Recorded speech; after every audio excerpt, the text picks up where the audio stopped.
Hello అమ్మ కుచేలు. ఇవాళ మనము వినాయకుడి గురించి చెప్పుకుందామా? ఎందుకంటే వినాయక చవితి వస్తుంది కదా! సో, వినాయకుడి గురించి మాట్లాడుకుందాం. మనలో ఎంతమందికి తెలుసు మహాభారతాన్ని రాసింది వినాయకుడే అని? చాలామందికి తెలుసు.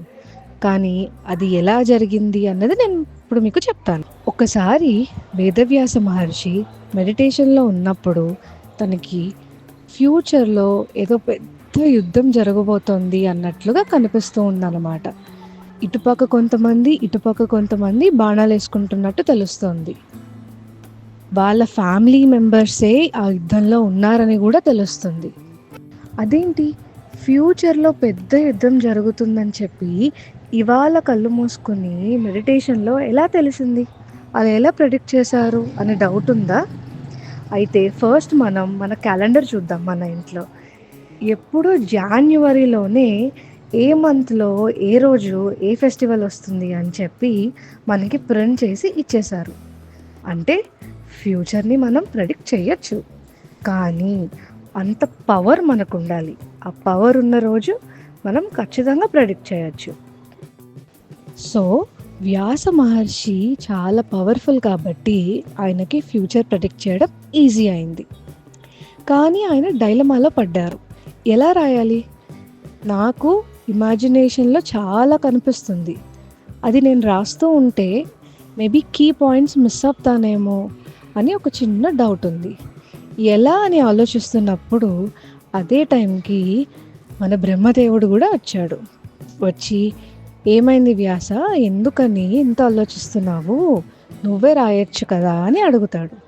అప్పుడు చెప్తాడు, "లేదు, నేను చెప్తూ ఉంటే నా స్పీడ్‌కి రాసేవాళ్ళు నాకొకళ్ళు కావాలి" అని చెప్పి.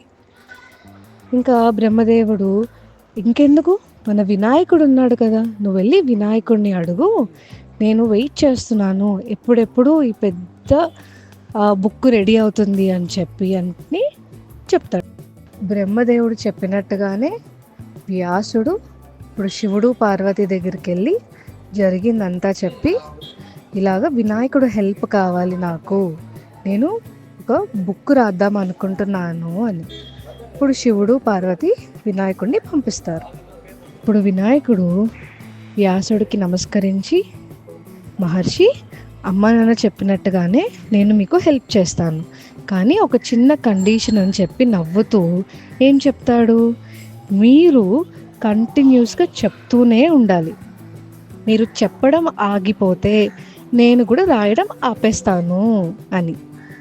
అప్పుడు వ్యాసుడు నవ్వుకుని, "స్టూడెంట్ కంటే టీచర్కే కదా ఎక్కువ తెలివి ఉంటుంది.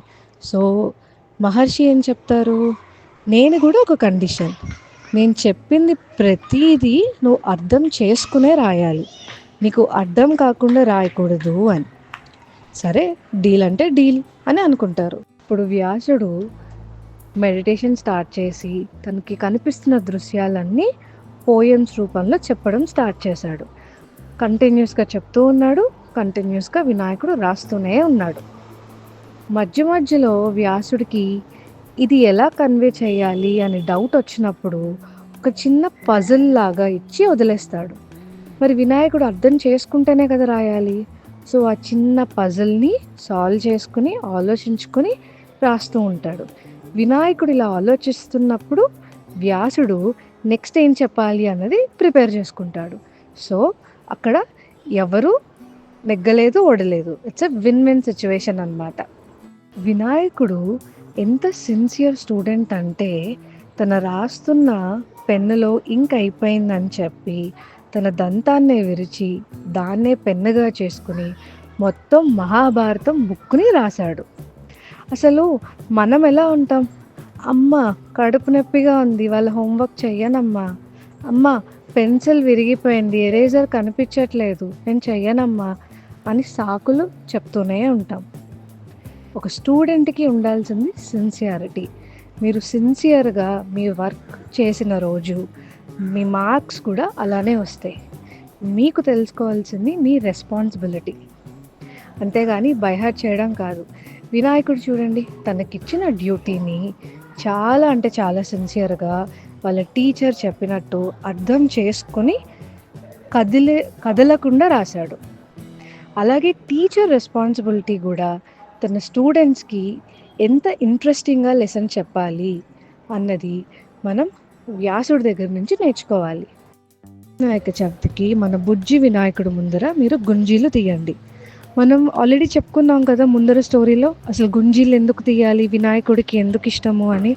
ఒకవేళ అది మీరు చూడలేదు అంటే మళ్ళీ చూడండి.